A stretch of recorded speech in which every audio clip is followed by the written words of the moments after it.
क्या हाल है दोस्तों। आज हम क्लास 10th के जो हमारी एक्सरसाइज है 3.3 उसका क्वेश्चन नंबर 2 को हल करेंगे।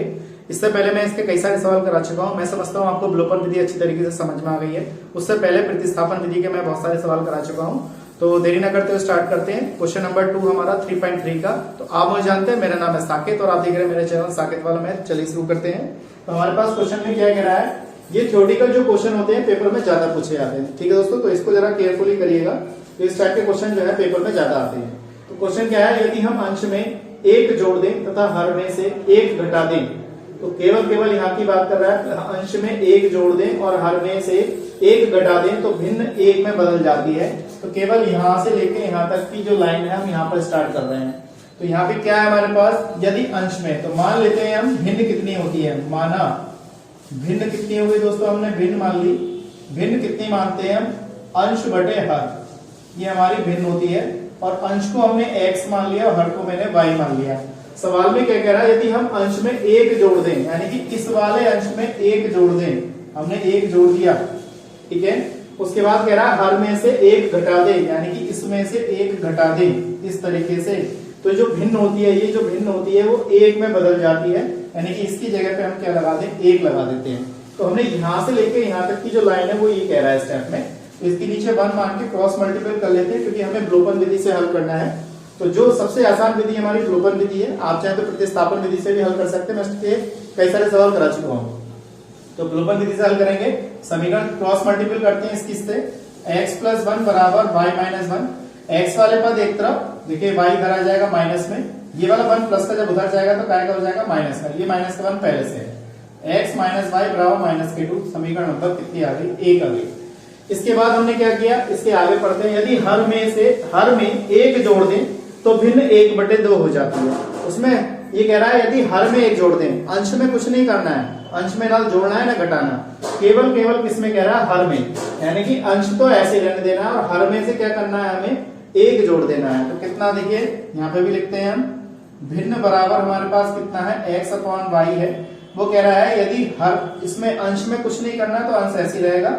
हर में क्या कह रहा है, हर में एक जोड़ दें तो y + 1 हो जाएगा। तो भिन्न कितनी हो जाती है, 1/2 हो जाती है। चाहे आप इधर लगा दीजिए चाहे इधर लिख दीजिए, इस तरीके से भिन्न 1/2 में बदल जाती है। तो हमने क्या करना है, क्रॉस मल्टीपल करना है। इसकी मल्टीप्लाई इससे, मैं यहाँ पे लिख देता हूँ। इसकी मल्टीप्लाई इससे करेंगे तो कितना हो जाएगा, 2x, और इसकी गुणा इससे करेंगे तो यहाँ हो जाएगा y + 1। इसको इधर ले आएंगे, 2x - y बराबर 1। तो समीकरण नंबर कितनी हो गई, 2। अब विलोपन विधि से हमें हल करना है। तो विलोपन विधि आप जानते हैं कि दोनों समीकरण को, जो हमारे गुणांक होते हैं, x के गुणांक और y के गुणांक, उनमें से किसी एक पद को बराबर कर लो और चिन्ह चेंज करके उन्हें काट दीजिए। इसी को हम विलोपन विधि कहते हैं। तो ये और ये पद हमारे पास है, यहाँ लिख देंगे हम। समीकरण 1 व 2 को हल करने पर 1 ये रही और 2 ये रही। x - y बराबर -2 है और 2x - y बराबर कितना है, 1 है हमारे पास। ठीक है। अब देखिए यहाँ पे y हमारे पास पहले से बराबर दे रखा है, यानी कि इसका गुणांक भी 1 है, इसका गुणांक भी 1 है। पर चिन्ह चेंज करना, देखिए यहाँ प्लस है तो यहाँ माइनस है, यहाँ पे इस जगह क्या है, प्लस है, तो यहाँ पे क्या हो जाएगा, माइनस। यहाँ माइनस है तो प्लस हो जाएगा, यहाँ प्लस है तो माइनस हो जाएगा, इस तरीके से। तो ये वाला स्टेप कैंसिल हो गया। यहाँ पे कितना बचा, -के x बचेगा, और ये कितने हो गए, -3 कैंसिल हो गया। x बराबर 3 आ गया। यानी कि अगर देखें तो x का मान यहाँ पर 3 आ गया। अब हम बात करते हैं यहाँ पर y के मान की। तो समीकरण 1 में या 2 में लगा दीजिए कहीं पे भी। हमने क्या किया, समीकरण 2 में लगाते हैं। चलो, समीकरण 2 कितनी है, 2x - y बराबर कितना, 1 है। तो हमने क्या किया, 2 × x की जगह पे 3 लगा दिया, y बराबर 1, 6 - y बराबर 1 हो जाएगा, इस तरीके से। और -y बराबर 1 जब ये उधर जाएगा तो माइनस का हो जाएगा, इस तरीके से। ठीक है।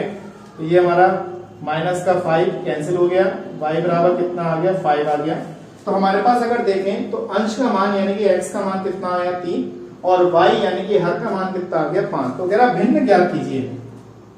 तो भिन्न क्या होता है, भिन्न बराबर अंश बटे हर होता है हमारे पास, इस तरीके से। तो भिन्न हमारे पास कितनी आ गई दोस्तों, भिन्न अंश कितना x है और हर कितना है हमारे पास, y। अंश और y है हमारे पास, अंश कितना है x है और हर कितना है y। तो यहाँ पे हमारे पास जो भिन्न आएगी, x का मान कितना है हमारे पास, 3 है, और हर यानी कि y का मान कितना है, 5। तो यही चीज हमें क्या करनी थी, ज्ञात करनी थी। मैं समझता हूँ ये चीज आपको अच्छी तरह समझ में आ गई होगी। इस टाइप के सवाल जो है बोर्ड एग्जाम में ज्यादा पूछे जाते हैं, इसको केयरफुली करिएगा। तो आज के लिए इतना ही। नेक्स्ट वीडियो में मिलेंगे ऐसे ही क्वेश्चनों के साथ। जय हिंद। जय भारत।